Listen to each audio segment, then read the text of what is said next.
Today in Crazed Performance Repair, we got a little Tech Tip Tuesday for you guys. I had to do a water pump on this Ford Fusion quick. This is actually a personal vehicle. I did the water pump. I didn't do a video on the water pump, but we have to put a belt back on this thing, and this is a super quick and easy video for me to make, so I figured I would. Now, how am I going to get a stretch belt onto a water pump and do it very easily?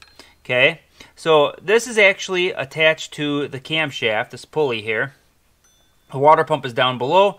When we have to put these stretch belts on like this, one good way to do it on this particular vehicle, because of the fact that this is on the end of the camshaft, this is spinning at half the speed of the crankshaft. I am able to use the starter to put this guy on. So the starter on this particular engine is right up here, right up underneath this throttle body here, and you can get at the S terminal. What I have done is I got this little switch here. I have attached one lead of the switch to the S terminal and the other lead up here on the battery. And I'm going to go ahead, take a look. You can see it's spinning this way, right?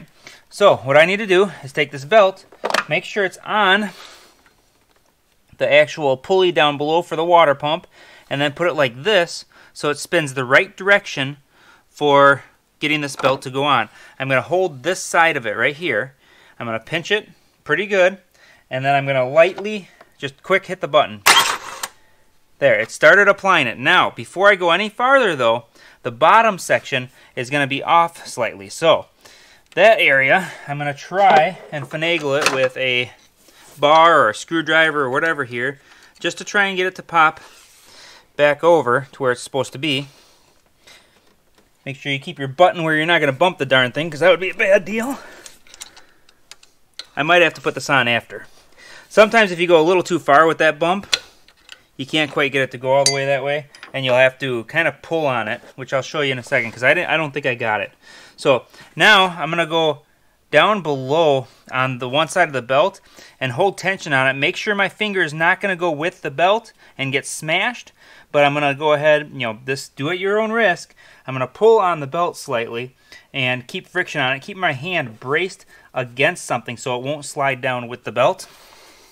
In fact, this car I'm going to use the water pump itself to brace on. I'm going to give it just a light little pull. There it is. Ooh, that was sketchy. Almost got myself pinched. But now the belt is on most of the way. There's a little hump over here, and I got it's on correctly except for one little hump on the other pulley, so it'll automatically center itself.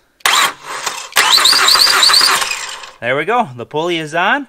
We are all set. Oh, I thought I had a nick in the belt there, but that wasn't a nick. It was just dirt. So now my belt is on. Now I'm going to go ahead, since I had to take this pulley off, I'm going to adjust. This thing here is not normally here. This is just to put this pulley onto the crankshaft.